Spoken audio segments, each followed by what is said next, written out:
we'd be having a conversation like this in the United States Senate. It really doesn't make a lot of sense. Bottom line, we've lost our minds. Thanks to my colleagues here, Cynthia Loomis and Katie Britt, and we'll have Cindy Hyde-Smith here sooner than later. Thanks for them joining. Thanks, Sage, for you doing this. This is awesome. This is a great platform, and what a better place to do this. Right in the capital of the United States.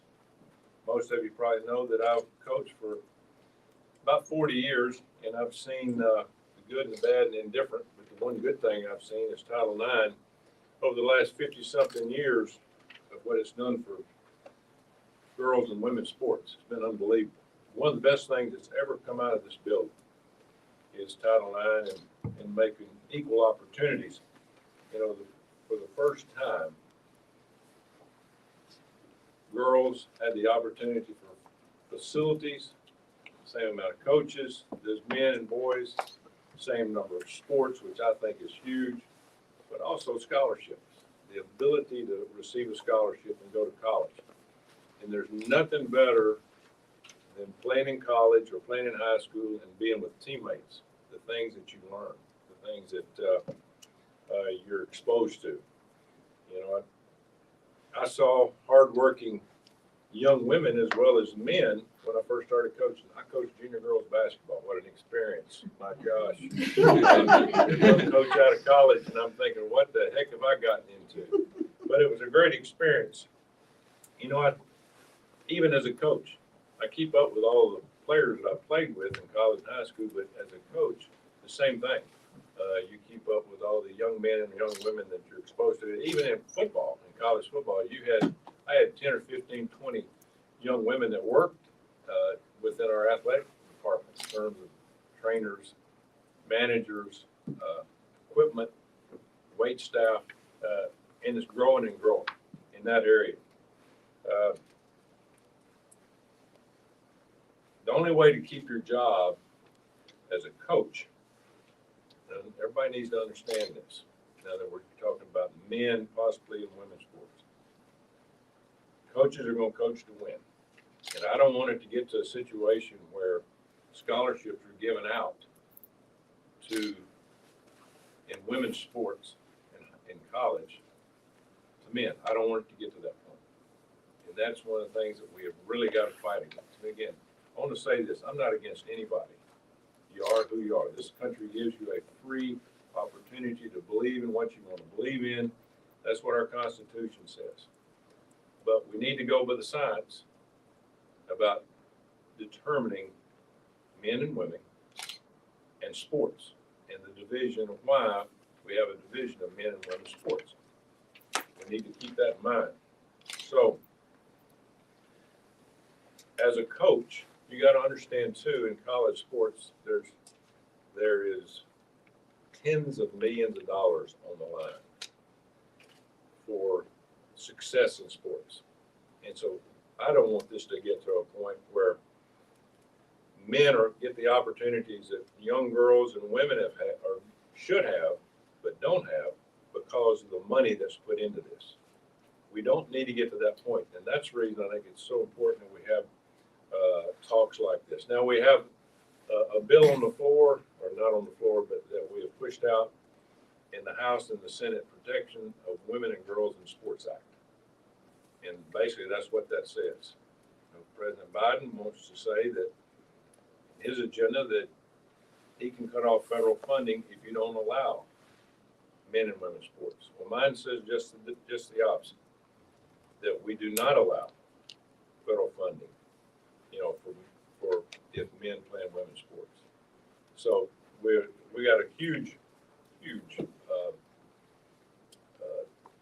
discussion here, and we disagree so much on this. So Title IX, as we have this talk here today, Title IX is under attack. We're going to lose a lot of women's sports if this happens. We don't want to lose the funding. There's other things that are happening in college sports, such as NIL, that I'm very concerned about college sports having the funding if we continue down this road, because donations are going to go to athletes instead of facilities.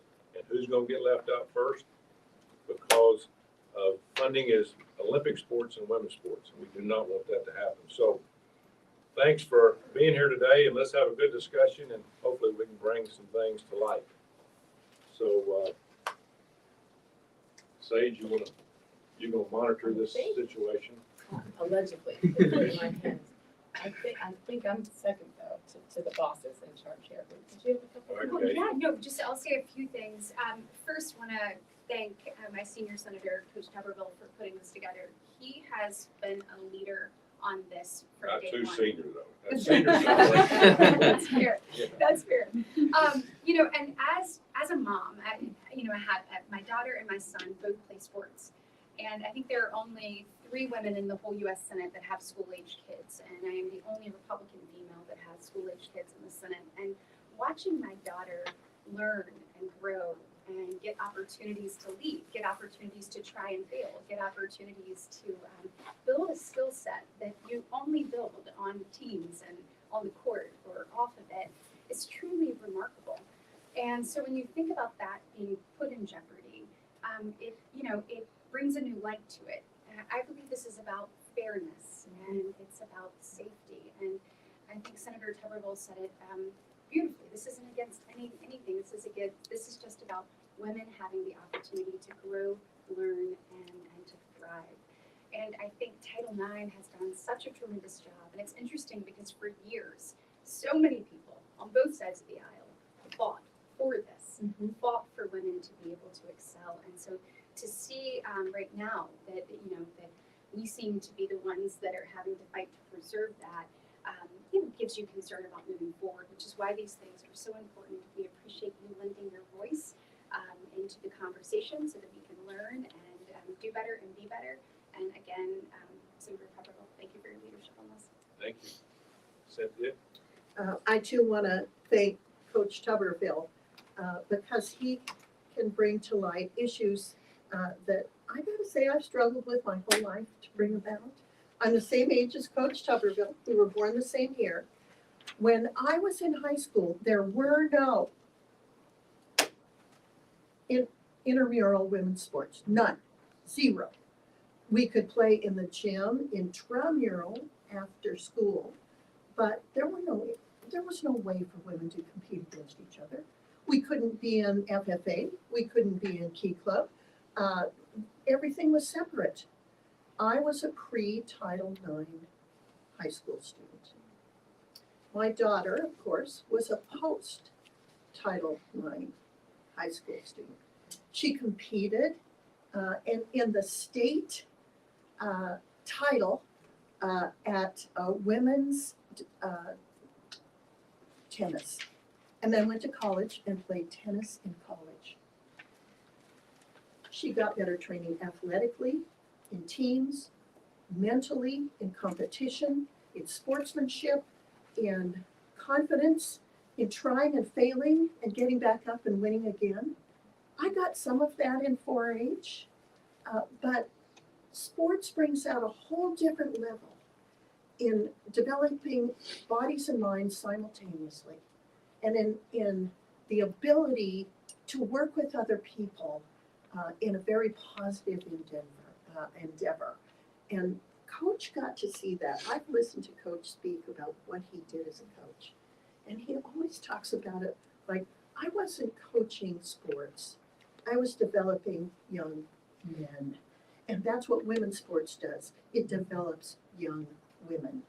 And there's no substitute for that. So if you take that away from women, because now you've decided that there's a group of people who should have the advantages of competing at the very top level, even though they're competing in a category that was not designed for them.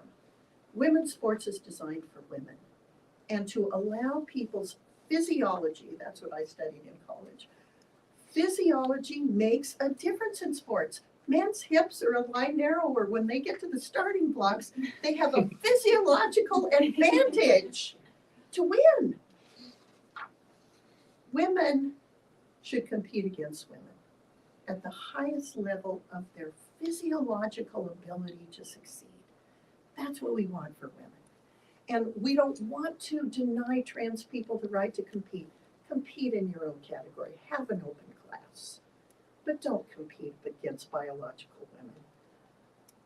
This is an important issue for now because it's about preserving what we've done for women with Title IX and building on it.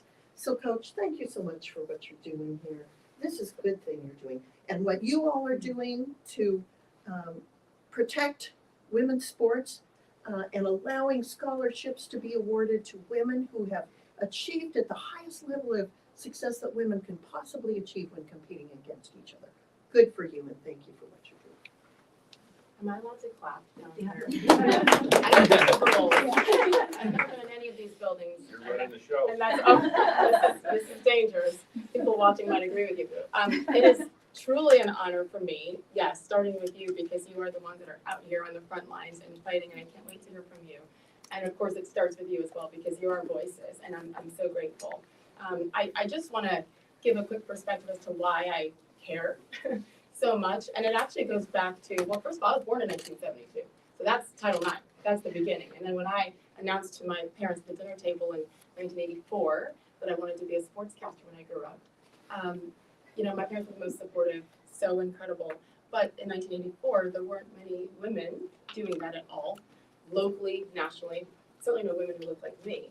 So it was definitely a dream that through a lot of, you know, hard work certainly, but encouragement from many people who did believe women had a space in the TV world.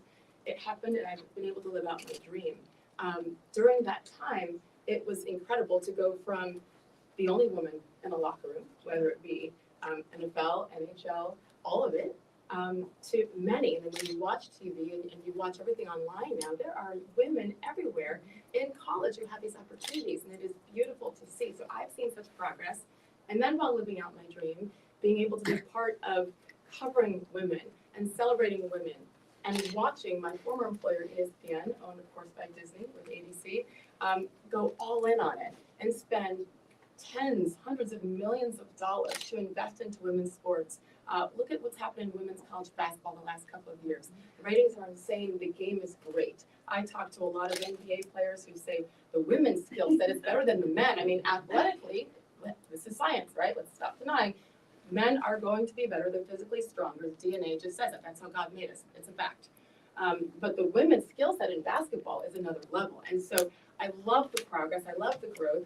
I was at ESPN from 2007 to 2023, and 2010 was part of something I think I had the most fun, but was also the most proud of. And that was the start of ESPN W for women. And so to see that progress, and I mean, I was basically the face of it for 11 years until I got myself in trouble. And the W meant something. And it took time for the founders of that to get the approval financially to make this a summit for 3 days a year, just about women, and bringing in politicians, bringing in athletic directors and conference commissioners and athletes and coaches. And it was all a celebration of women and pumping up ratings and making sure that we could try to get that pay more equal, female athletes compared to men.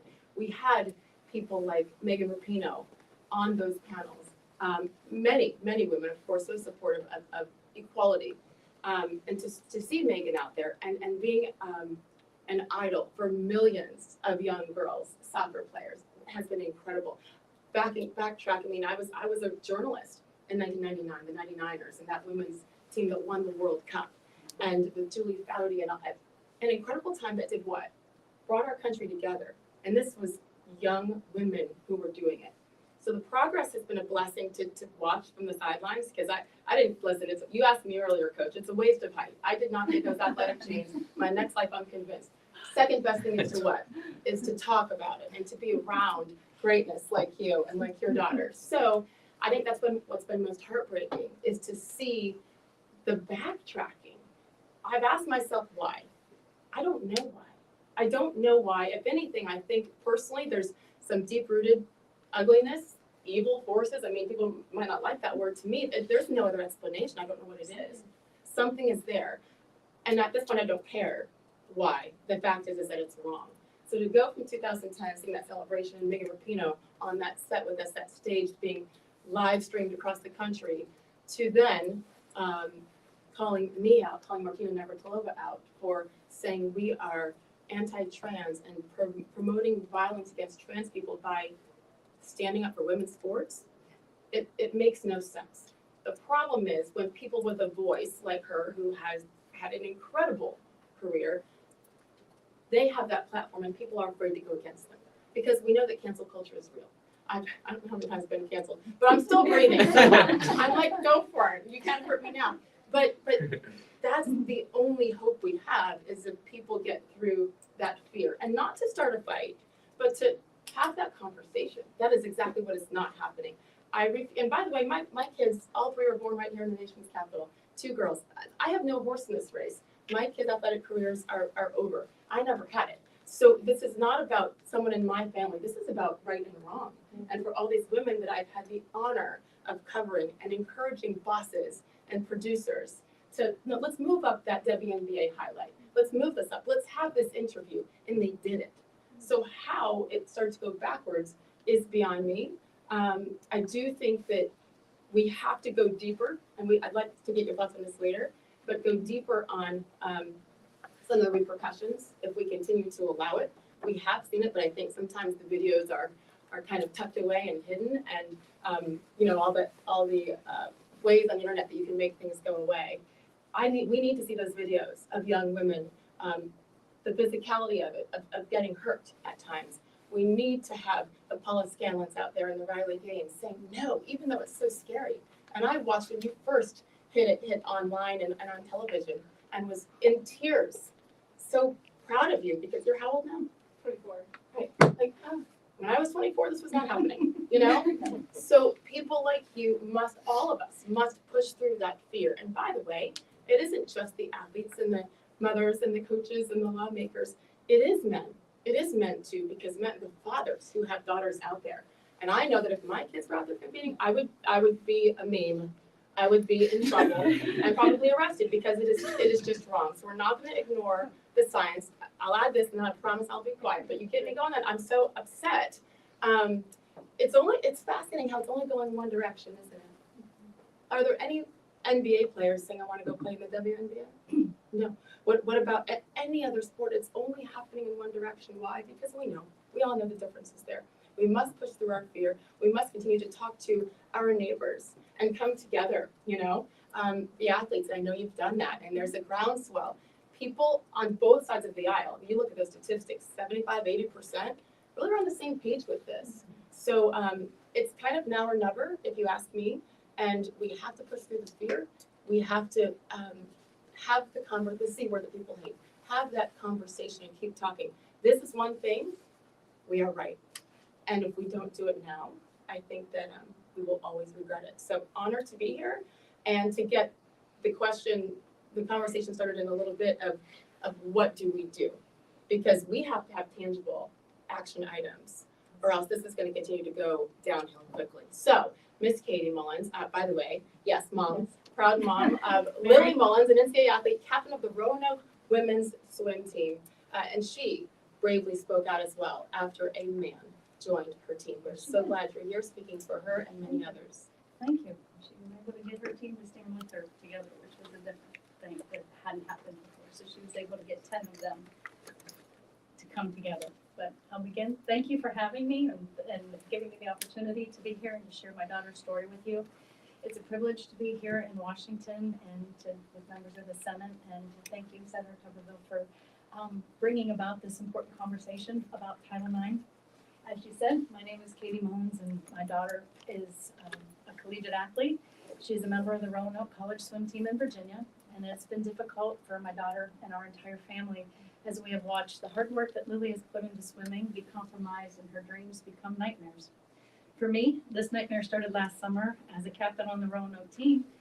Lily was making nameplates for the girls on her team, and she had to make a nameplate for member on the roster who a year prior was on the men's team, who is now going to be on the women's team. We've all become too familiar with men competing unfairly and unjustly in women's sports, and women are put at risk and robbed of opportunity when this happens, but it's still happening. It happened to my daughter, it happened to her teammates, and our girls were told not to speak up. They were told that they would be labeled, they would face academic and professional repercussions if they did. They were told if they didn't like it, they could just leave. My daughter and her teammates began to ask whether color swimming was even worth it. They were acutely aware of the unfairness, and they just didn't want to participate in the fraud that they knew that it was. And Lily loved Roanoke. So I knew how bad it got for her when she was not able. She told me, I don't want to be here anymore. I don't want to have a man in a women's practice with me every day, in the pool with me every day. I don't want to walk out onto a pool deck with other teams and have them believe that I am supporting this lie when it's a fraud. It's a cheat. I don't think I can do it. Well, Lily wasn't alone. And I think to think that having a man on a women's team doesn't affect our young women is to just ignore an ugly, ugly truth. But how these girls went through affected them dramatically. My daughter shared with me that she would be so upset and so nervous that she would become so physically ill, so anxious that she would throw up so violently that blood would come out her mouth and her nose and hit the back of the bathroom wall. And she would just fall to the floor. I'm a good person. I'm a good person. That is the level of aggressive, emotional, physical turmoil that this takes on our girls. I barely recognized my daughter when she went through this abuse. She lost noticeable amounts of weight, and she was not the kid that I had sent to Roanoke College. She was a defeated young lady who had something stolen from her. Her passion for a sport that she loved was eviscerated. The injustice occupied her every thought, every spare moment. Her grades suffered, everything suffered. And I hear a lot of discussion surrounding the mental well-being and acceptance of transgender athletes. For every one male athlete competing against women, there are countless women that become affected. Senator Britt, Katie to Katie, mom to mom. Yes. I think it's just too much pressure to put the burden of protesting these bad policies on the athletes. It's not up to them to have to do it. So where are the adults, and where is the concern for women and girls whose mental health and mental well-being is being assaulted? What can Congress do to put the responsibility on the schools to protect them? Absolutely. So, first off, thank you for being here. Thank you for sharing your story. Thank you for supporting your daughter, and thank you for your willingness to stand up. And as you mentioned, your daughter coming together with 10 of her teammates, can you tell me? I can't even imagine what that took and the conversations between the two of you, because as you mentioned, she said, "I am a good person. I just know that this is unfair." Yes. Right? And so, and what brought that together? Well, initially how their story came together, they were told that this man was going to be on their team, and all 17 girls on that team were completely opposed to it. They were brought into a meeting where the trans swimmer could address them and give their reasons for being on the team, and spoke of bettering their performances at their conference meet, doing better. If you don't let me compete, I'm going to jump off the Trexler building and kill myself, and it will be your fault. They were then asked to take a show of hands, and all but 3 or 4 girls said, "No, you can be on the team, it's fine." Lily, as a captain, went to them afterwards, one by one. What happened? We were all united, we were all together. Nobody wanted to be held responsible for someone's suicide. They didn't want to be called a murderer, they didn't want to be called a hater. They knew what was wrong. But the girls all started looking to transfer, to change schools, to just not compete. And through talking with them, each one at a time, bringing about the only way we'll make a difference is if we stand together, we speak together. Behind closed doors, you will all say this, but we need to stand in front of people and say it, or no one will be heard. And she's coached a country club team and little kids every summer, and has said over and over, I have little cousins that are girls. All these girls I've taught to swim, it would be for nothing because they would never win. And when you get beat that badly, you don't want to compete. Right. And I think that shows the pressure that our young athletes are under, and why adults do need to be in the room and continue the conversation and continue the support and the dialogue. Both Senators Tuberville and Lamas said this, but we're all made in God's image, and this is not about hate. This is about fairness. This is about safety. To your point about knowing what a biological woman is capable of versus versus, as Senator Lewis said, what a biological man is capable of. So I think we as parents, we as adults, do have to demand these conversations occur, and we have to support our young athletes in having them in a respectful, dignified way that allows them to still thrive. When it comes to our jobs, we're working diligently. This will happen on a local level, this will happen on a state level, and then you will see it happen here on a federal level. So last year, Senator Tuberville, we were all very proud to join along his letter when you saw the Biden administration come out and, essentially want to be able to, put a ban on states funding and such of when they wanted to just have biological women competing and versus allowing a biological man to compete in that. We all rallied around him to send that letter to ask for that proposed rule to be rescinded. There are also a number of different legislative actions that are pending that we have that are moving. Senator Hyde-Smith has one that I'm sure that she'll talk about, a resolution, a women's bill of rights. Obviously, Senator Tuberville has the Protection of Women and Girls in Sports Act. So we are working diligently to do that so that when people want to protect biological women's sports, so biological women competing against biological women, giving them the best chance of success, that they are allowed to do that. When you have the federal intervention that denies that opportunity, what you're ultimately doing is denying opportunity for young women all across this country. So I think when these things occur, we have to have dialogue with our young athletes, and we have to support them. And we need parents like you to step up and be able to do that in a meaningful way. And then we need to act on it, which is what we are working to do and will continue to do. And when we take back the Senate next year, I have a feeling we'll be able to move some of this forward. And also, then if that's the case, then we'll be able to also have hearings where we're able to do this in a broader scale and ask these questions and bring light to them for the American people. So thank you. Katie, it's not for the athletes to have to fight this one. That's It's right. for coaches, administrators, athletic directors, people that get paid to do this. But they're a joke. I'm gonna tell you, they won't fight. They go along with the norm. They're afraid of the pressure. They want to keep their jobs. And if that group doesn't fight back, we're gonna lose. It can't be just the athletes. It's gotta be the people in charge. Coach, is there a role for us to go to the NCAA and say, knock it off, we've had enough? Yeah, well, I mean, that's basically what our bills say. If we can get something federally done, then we can affect it, but of course, right now, we're in the minority. So we can't get the bill on the floor. When I first got here, I had a bill on the floor about this, and I lost. I lost because it was 51 Democrats and 49 Republicans. I do want to talk, a little bit more specifics about what we can, action items at the end here. I want to make sure we hear from everybody. I will say that fear word, and I'm picturing those young women in that locker room having to receive that from that man. I'm not going to say biological, he's a man.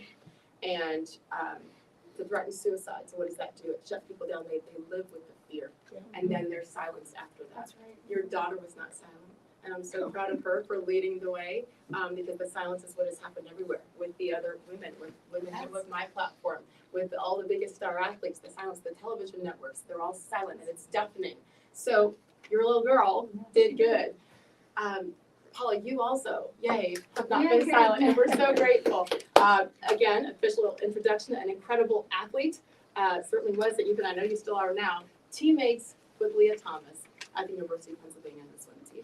And you bravely spoke out about your experience of specifically sharing a locker room with a man. And of course, silence. UPenn tried to silence you. It did not work, and we are so glad you're here. Yes, thank you so much. It's great to be here. Just really quickly before I say what I've planned to say, it's so important to point out that the Roanoke girls were successful because they were united. My team was not successful because there's not 10 of us. There's one of us. I'm the only girl from the University of Pennsylvania swim team that has publicly spoken out about being unhappy with how we were treated and speaking about it being unfair for men to compete. And the reason for that is fear. And I saw it, and without that, we were unsuccessful, and we had to deal with everything I'm about to get into for an entire season because no one could speak up. Real quick, did anyone come to you privately 3 girls have come through private. Out of how many? 40. 3 out of 40. Okay. So, but that 3 girls have privately admitted to me that they support what I'm doing. Just 3. And I think that really sets the tone for how much fear, because behind closed doors, before the season happened, most people were in agreement that it was wrong. So we really have to paint that picture that the athletes are fearful, and we do need help to bring bigger names like yourself. Sage, when you were speaking about it, it was wonderful. So I think that's what's so important. But obviously, thank you guys all for being here. I'm Paula Scanlon. I'm an ambassador for the Independent Women's Forum. And I'm a former NCAA swimmer at the University of Pennsylvania. And I'm here to mostly talk about the importance of Title IX and how this affected me and my experience being teammates with Leah Thomas. So in September of 2021, Leah, formerly Will Thomas, switched from the Penn men's team to join my women's team. While Will had been an average swimmer on the men's team, Leah soon racked up personal best times in every freestyle event that shattered our team records. Well, many of you already know this, and the countless other stories we hear nowadays of female athletes falling victim to sex discrimination at the hand of inclusive policies. What you do not hear often enough is the experiences of the women off the podiums. I'd like to share mine. From the beginning, I was concerned about allowing Thomas to compete on the women's side. I was concerned not just with fair competition and trophies, but also with equal opportunity. Because what many people do not realize is that every time Thomas raced, a girl lost a lane in the pool.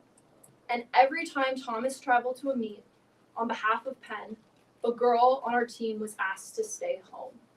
It was not just Riley Gaines and the girls who raced Thomas who lost out. There are many, many girls that lost opportunities to race at the next level or even compete at all because Thomas was allowed to compete in the women's division. Additionally, my teammates and I were forced to undress in the presence of Leah, a 6'4" tall man, fully intact with male genitalia, not once, not twice, but 18 times every single week. Some girls opted to change in bathroom stalls, and others used the family bathroom to avoid this. And when we tried to voice our concerns to the athletic department, we were told Leah swimming on our team and being in our locker room was a non-negotiable. And we were offered psychological services as an attempt to re-educate us, to become comfortable with the idea of undressing in front of a man. This was extremely uncomfortable for me in particular, as prior to attending the University of Pennsylvania, I was sexually assaulted. The swimming locker room had always been a safe space for me, a place where I felt comfortable. That is, until my university invited a male to undress alongside me. I began to have nightmares and mentally had to relive my own attack every week that I changed in that locker room. Many of us dealt with our discomfort by changing outside, and we were forced to change our behavior in order to accommodate the feelings of a male. The NCAA and universities are supposed to protect their athletes. Instead, they've chosen inaction and put the burden on athletes like myself to advocate for fairness, safety, and privacy in our own sports. Title IX was intended to provide female athletes with equal opportunities, and they've ignored this, and our leaders have been silent. This silence sets women back decades and erodes all the hard work that they put for Title IX and equal opportunity, and we need Congress's help to prevent female athletes from continued discrimination. So question for Senator Loomis. As a former college swimmer and a sexual assault survivor, I find it difficult to understand how Title IX, on one hand, pushes survivors to report assault so aggressively, yet put those same women at risk by putting them into dangerous situations. What can Congress do about that? Yeah, well, it really is a choice between stupid policy, crazy policy, and common sense. We need to move forward with legislation such as Coach has, Katie Britt has, Senator Hyde-Smith has, about a women's Bill of Rights, especially when it comes to athletics. It's a great place to start because it is so patently and obviously wrong to the majority of Americans that I think that there's some opportunity to move forward in the next Congress. And I think there's a chance also, if we have a change in the presidency, to move forward anyway. It's sad that I don't understand why this is political. I thought the opposing party to mine, I'm a Republican, I thought the opposing party was the women's party. I mean, that's where all of these suburban women are voting in theory. Why aren't they with us? It just baffles I'm boggled by this. So I think we're gonna be in a better position to move forward in 2025, and we need to make it a top priority. Katie, thank you for your remarks, because I frequently forget what it was like to be a high school and college age girl. You just don't have the same confidence that the men have. You have been innately trained to be empathetic. So if a guy comes to you and says, if you don't let me do this, I'm gonna commit suicide, I would have probably folded my tent too, and then been mad at myself for not having the gumption to stand up and say, you're not putting that on me. We can't allow this to stand. I'm so proud of people like Martina Navratilova and J.K. Rowling, who has also been a good voice. Women who know the difference between a man and a woman and know this isn't right. And thankfully, Coach is here to help lead the charge. Well, for us up here, everything's about politics, okay? Everything's about Republican, Democrat. This is not a Republican, Democrat problem. This is an American problem. It's common sense. Yeah. You don't do what's going on here. I've asked the 10, 12 ladies on the Democratic side that have voted against me consistently about this. I ask them, do you have daughters? Do you have granddaughters? You really believe this? Do you really believe this? Are you going to vote against this just because it's party line? That's wrong. What did they say? They don't have an answer. They don't have an answer. So you know they don't believe it.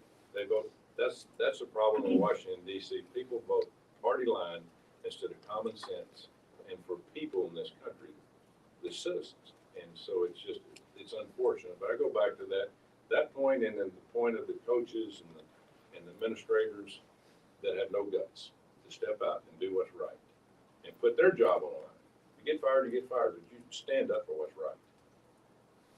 I think that's the most, probably the most disappointing thing is that the adults in the room, as they say, have failed our girls. And I also empathize, and I choked up as you were telling your story as a mother, because moms want to do what we want to come fix it, and we can't.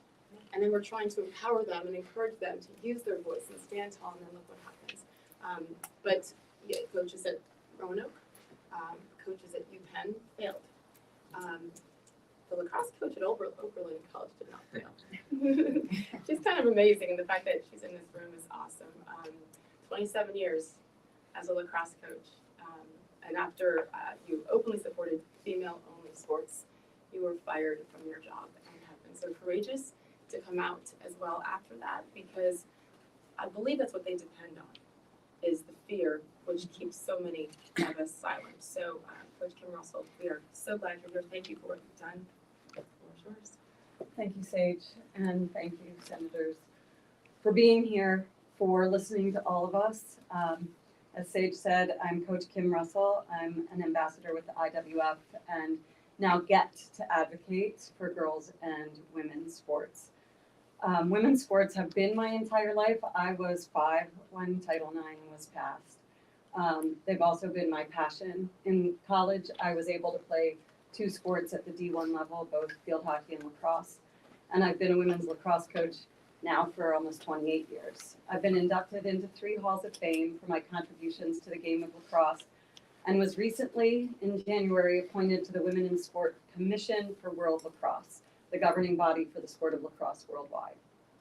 Many of my players still affectionately refer to me as the hippie love coach, not only because I'm a yoga instructor, am often barefoot, I read energy and coach intuitively, but because I've given countless individuals a safe space to thrive and to feel a sense of belonging. I've coached running down the sideline while nursing one child, having another one on my back in a backpack, while a third runs with me. This was a few years ago. I am a woman through and through. Never in a million years did I think I would be sitting here at 56, fighting to get back the rights that were given to women and girls almost 52 years ago. When I accepted the job at Oberlin College as a head women's lacrosse coach and wellness instructor in August of 2018, I was so excited to be part of an institution known for its academic rigor, open-minded dialogue, and freedom to express oneself. And then I learned the truth. Oberlin, like many institutions of higher ed these days, only supports free speech when your values align with theirs. I learned this firsthand when I spoke out against biological males competing in women's sports. As my kids say, Mama, you've been canceled twice. Canceled simply for saying what federal law requires, that women and men are entitled to equal athletic opportunities that are not possible without single-sex sport. The drafters of Title IX and of its original implementing regulations understood this basic point. Unfortunately, the current administration does not. This spring, they are releasing new regulations that expressly contradict Title IX statutory mandate, now allowing trans-identifying males to take opportunities to compete away from women, to say nothing of trophies and awards. Already, we are seeing schools use these proposed regulations as justification for squelching speech. They say that if, according to the Biden administration, keeping males off of women's teams violates Title IX, then protesting males on women's teams likewise violates the statute. In other words, in a sickly, ironic twist, they claim that defending women's rights is itself a violation of the statute intended to grant women equal opportunities. Because schools are using these rules as a license to squash dissent, many will choose to stay silent, as we've seen. They do not want to be accused of sex discrimination or hate or risk losing their jobs. I will never apologize for believing that women and girls should have the right to single-sex competition. I'm hoping that my speaking up will give other coaches, administrators, faculty, parents, and athletes the courage to do the same. At the very least, coaches and administrators must stop telling young women to stay silent and to accept losing or losing a spot or having to undress in a locker room to a male. They must stop telling young women to accept having a fully intact male in their locker rooms. Let's be honest about what is happening here. Young women are being groomed to accept discrimination. They are being groomed to compare their bodies to the bodies of hormonally impaired males, and they are being groomed to accept men in their private spaces. I want to know, where is the Me Too movement now? You senators have the opportunity to be heroes. This is about upholding truth, preserving the dreams of female athletes, and preserving the original meaning of Title IX. I hope and already know that you are acting to do so. Thank you. My question for you, Coach Tuberville. As a coach, I would like to know why you think coaches are so reluctant to speak out to protect their athletes. And I know we've already talked about this now. And is there a way we can work to activate other coaches to become involved? Well, you know as well as I, you're not scared. I can tell the way you talk. You mean what you say. You and I both have been in a profession that's supposed to deal with truth and honesty and building up the number one commodity in our country. It's our young people. That's our number one commodity. And give them the opportunity to grow. We want them to have that opportunity, fair and square. Okay?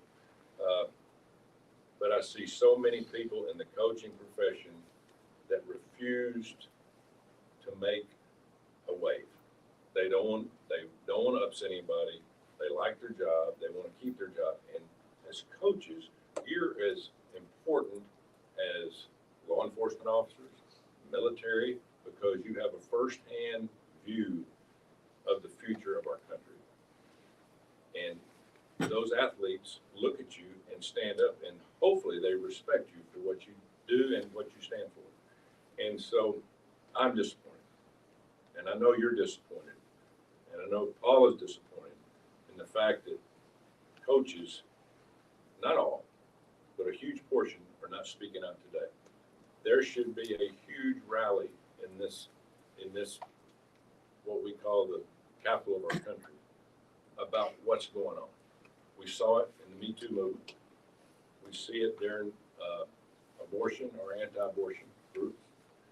The importance of this for women is unbelievable, because our leaders come from all areas, but a lot of them are starting to come from sports. We have, Cynthia, 20 in the Senate, women in the Senate, at least 20, maybe a few more.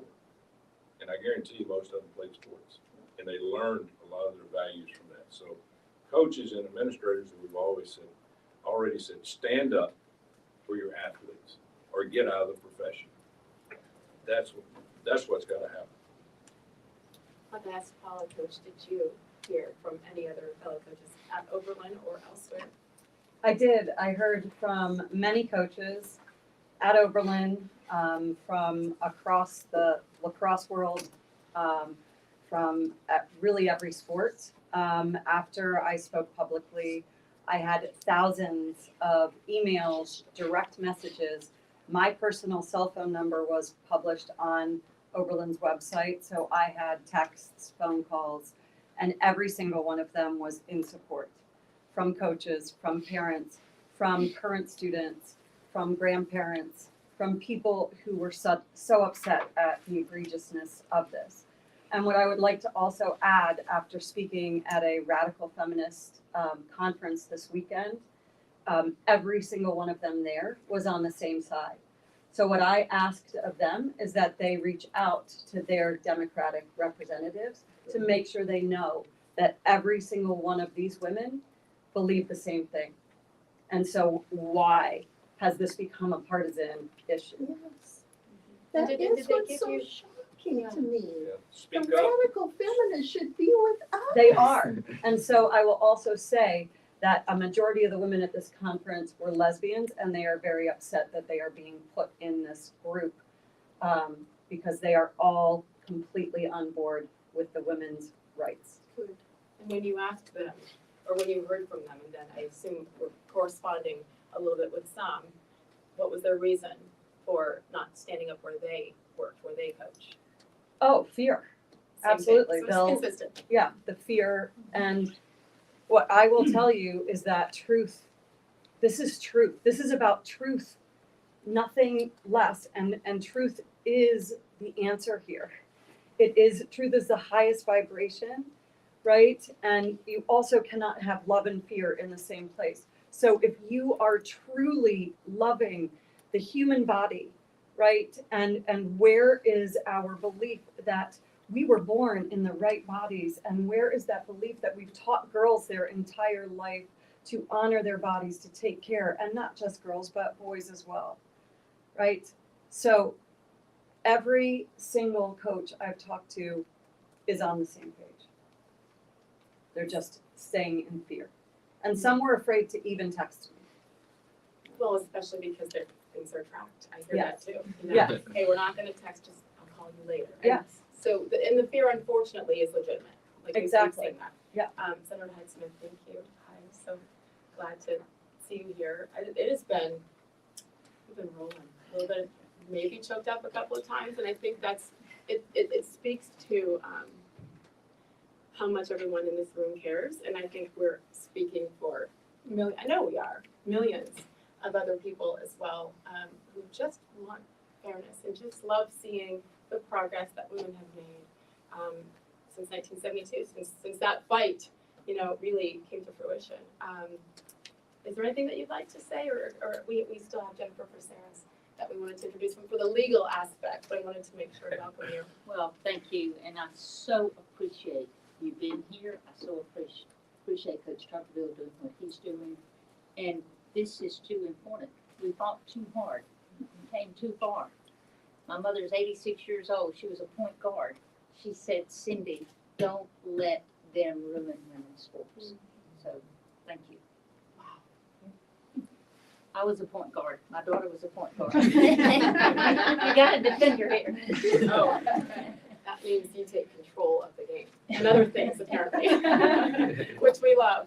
Hi Jennifer, let me give you your formal introduction. It's so impressive. I'm a Harvard Law graduate, an expert on Title IX law, a former member of the U.S. Commission on Civil Rights, and has taught courses on civil rights, correct, and constitutional law at both Boston College Law School and Suffolk University Law School. There's been so much mention of Title IX today for obvious reasons, and I love that we have an expert in the house. Go ahead.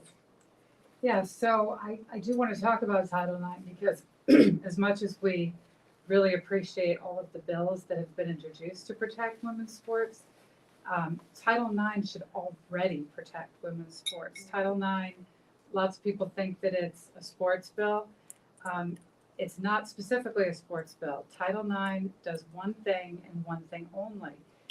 It outlaws sex discrimination in education, period. That includes sports, just as it includes scholarships, academic exercises, admissions, things like that. It covers all aspects of the educational experience, and it prohibits schools from discriminating against students because they are either male or female, and it requires that they offer equal opportunities to both males and females. And that should be the end of it. Unfortunately, it's not, and the reason these bills are so important is to clarify for people who, clearly don't understand what discrimination means, that this is not meant to eliminate single-sex athletics. Sports are different than other aspects of the educational experience because, unlike academics, with sports, there can be no equal opportunity without separating males and females. Because if you only had one team and you said, okay, everybody has an equal opportunity to try out for the team, the reality is that women wouldn't make the team, or only one woman would make the team once in a while. So in order to comply with Title IX and provide equal opportunities for females, schools have to provide separate teams for women. And indeed, my daughters played field hockey. Field hockey and also women's volleyball are two sports that many high schools added after Title IX was passed in 1972 in order to create more opportunities for women. So these teams were brought in, and that's why you see a lot of schools, they don't offer men's field hockey, and they often don't offer men's volleyball because these were extra spots they needed to create so that they could have equal number of male and female athletes. We talk a lot about fairness when we talk about schools that have allowed men to compete in women's sports. And, the science is clearly on our side. We've issued a report, a competition report, which I think all of you have, that documents the scientific athletic advantage that men have over female athletes. But the statute itself isn't a fairness law, it's a discrimination law. And so even were it possible to level the playing field and somehow make it fair for a man to compete against a woman, a school would still be violating Title IX because, as Paula said, when they let a man on the team, they're denying a woman an opportunity to compete in a particular race. As Coach understands more than anybody, rosters are limited. You could only roster a certain number of people. You could only take a certain number of people. You can only dress a certain number of athletes to go to your games. So even if people like to say, oh, let's just be inclusive, let's just make room for one more, that's not possible because even if the women who are still on the team, they might lose playing time. They lose access to other resources. They may not be offered the scholarship to play. So this is discrimination, and the NCAA and the governing bodies keep talking about this in terms of fairness as if there's a way they can make it fair. If men only lower their testosterone levels to the level of women, then it will be fair and nobody will be violating Title IX. That is a lie. Title IX is violated every time a girl gets pushed down to the JV team because a boy took her spot, every time that a girl is left back in the dorm when her team goes to a meet. It doesn't matter if the men win. We only see it when Leah Thomas is standing on a podium.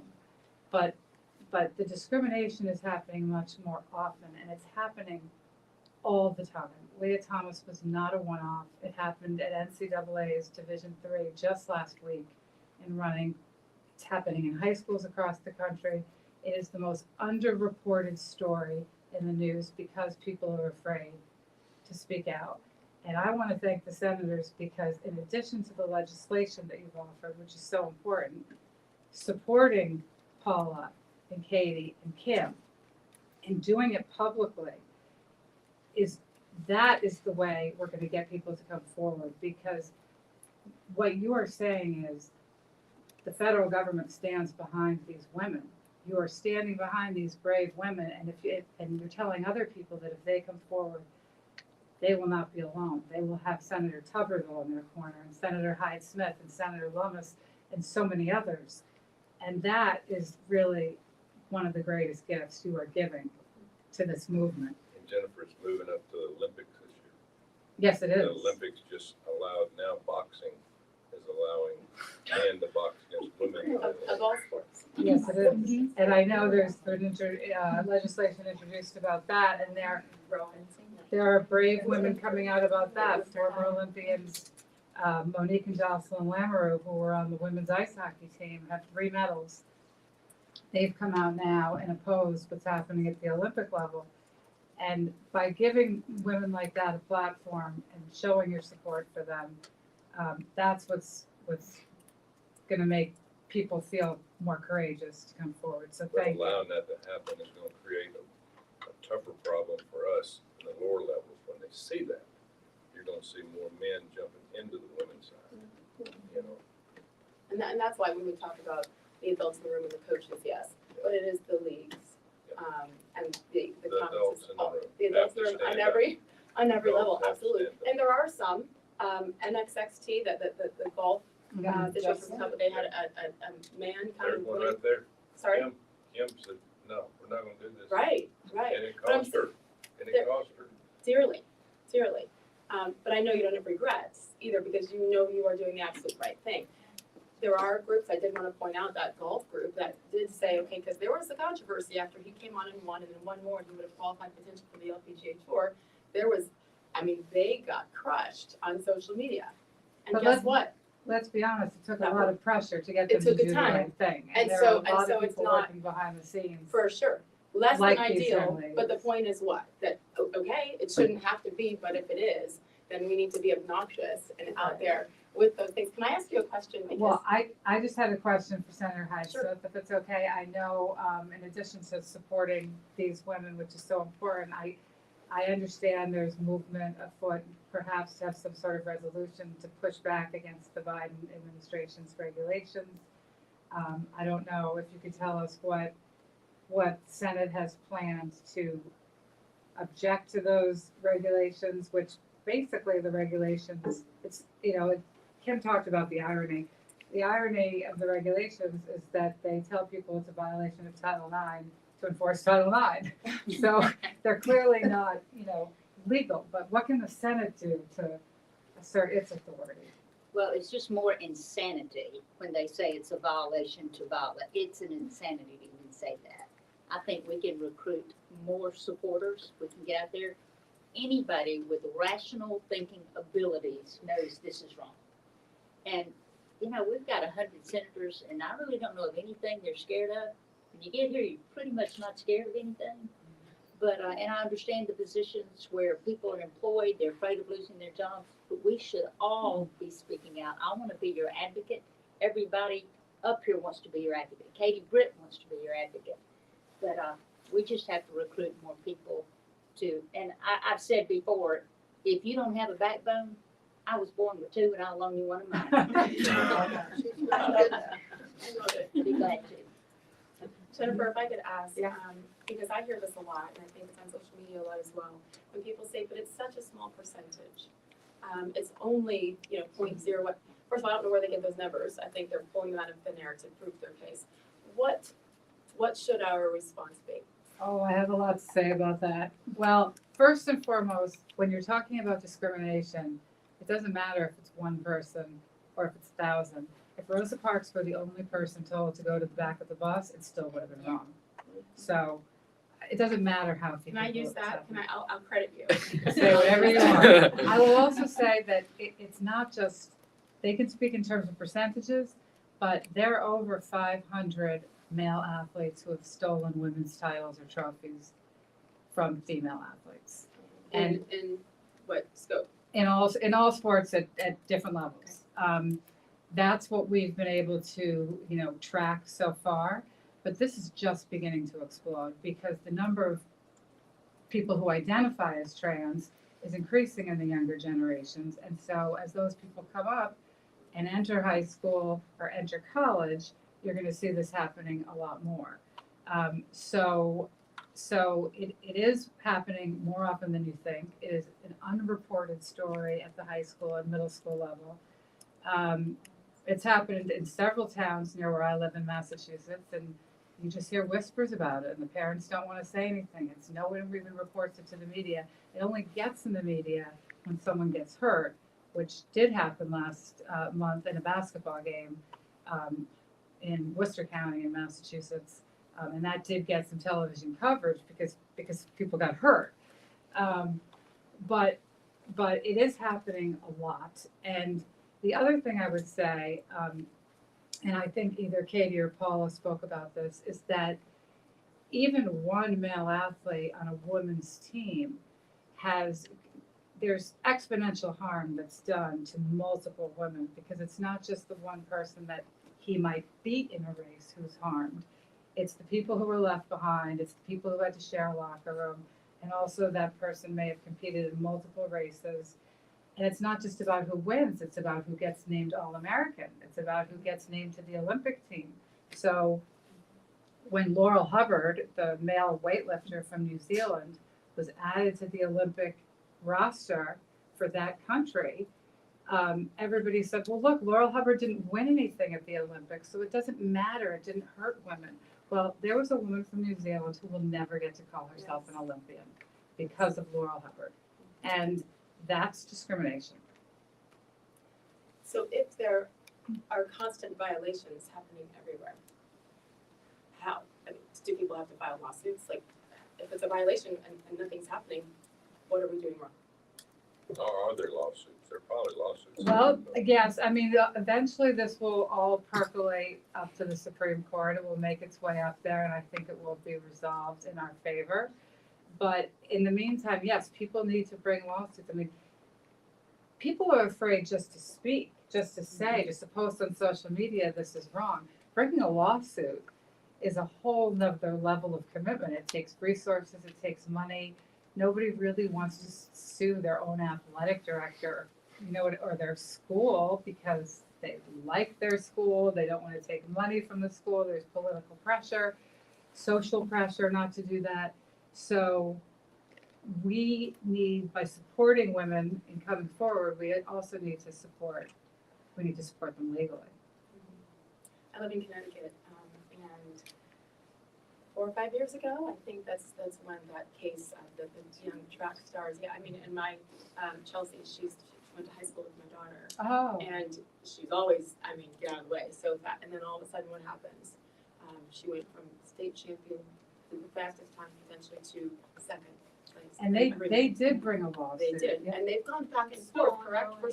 They were Yes. shut down, and then they brought it back to the Supreme Court. So their lawsuit, essentially what the judge said, and this is something that's often common with students when they bring any type of lawsuit, is the judge said, well, you graduated, so the point is moot. They appealed that, and they won on appeal. What the Court of Appeals said, and again, this goes to the discrimination point, not the fairness point. The judge said, no, there's still a live injury because these girls are suing to change the record books. And so that's why it's so important to talk about this in terms of equal opportunity and lost opportunities, even though it's no longer unfair to them, they're not competing anymore against these men. What's still being denied them is the records. So now it's gone back to the lower court. And these things take time. You That's know, the the legal problem. system moves slowly. So when you mentioned that eventually you think it'll be ruled in our favor in the Supreme Court, I mean, that's years, right, potentially? That's yours, but in the meantime, perhaps we'll get some legislation passed that, you know, makes it more obvious to schools what they need to do. The problem is, schools are being told by this particular administration, they're being lied to. And they're being told by this administration, if you don't let a man compete on a women's team, you're violating Title IX. I mean, it's completely convoluted because it's the opposite. But this administration is deliberately twisting the law and telling schools this lie. And they're telling them that if they don't do it their way, they're going to lose their federal funding. It's blackmail, basically. 100%. And I'm so fearful because I keep running through my mind that scene with your daughter and you being the only one and having to go 18 times a week, you said, to change with Thomas. So I don't know if that's how we tug at their heartstrings and beg for their humanity to come out is to continue to do that and get personal and deep. And I mean, I know through my little trials and tribulations, which are nothing compared to yours, that how lonely it can feel. And especially when you're young, when you were a kid, basically when all of this began. And that's why it is important to do it together and to find other parents and moms and coaches, because then the fear goes away a little bit when you know you're in a group. That is why on social media you quite often see people saying, well, if all the girls on the golf team would stand up and not play, this will go away. Probably true, because there's money involved and professional sports as well. Obviously, it shouldn't take that. No, and we can't ask them to give up their scholarships and their playing time and, right? But what you saw with Leah Thomas was something very interesting. They did not walk away, they did not stand up at the time, but what they did do at NCAA's at Harvard was in the only race that Leah was not, this wasn't NCAA's, it was the Ivy League Championships. In the race where Leah wasn't racing, the 8 girls from all 8 schools came out holding hands. That was a silent protest. That was their way of saying, we don't approve of this. But that was all they could do because if they wanted to stay on the team. And so, again, that's why we need the adults, right? Everybody in this room to speak for them. And they've worked their entire lives for this moment. And the mental health aspect is so crucial as well, because we know what that does for us as girls and women, with the confidence to be able to have a dream and to walk into a room and to have a conversation with a male professor. That's what sports teaches you. It's so much bigger than winning and losing. Any final comments or ideas that anyone would like to share? Well, I won't say the obvious thing. Elections have consequences. Yes. And we have an election this year, and hopefully that we take the Senate. And because we in the Senate, you still have to get 60 votes. We won't have 60. And so we're going to have to plead to our cohorts on the left to make a common sense decision to save women's sports. If this doesn't happen, if it continues to go the way it's going, we will not have women's sports. And you know, Coach, I think they will be with us because they know it's wrong. They know what's happening is wrong. Exactly. And But even so they are fearful, which is incredible to me. I think they are fearful. And that's why what you're doing is so virtuous. And I hate it for you that you've been through what you've been through. I hate it that your daughter went through what she went through. But what you're doing now is more virtuous than what you gave up, because you can help other people avoid the indignities and the unfairness that you've been through, and help restore a sense of sanity in sports and just in women's dignity in society. I mean, it's, as Coach said, it's bigger than sports. And you're all fighters. You're all warriors in the very best way. And I just want to thank you for what you're doing, standing up. This does take courage. You know, I know what it's like to stand up and your voice is shaking because, you know, this is all pent up inside here.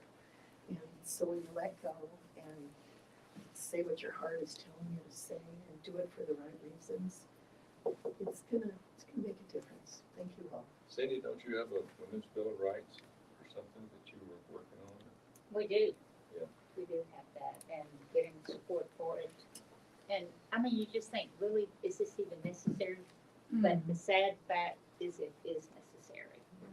And you just think, when is logic, sanity going to enter and say, this is so obvious?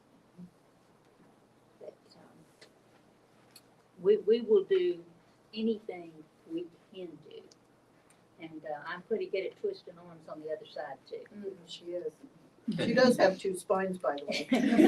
But you just have to, when things matter as serious as this is, this matters. This is my whole heart.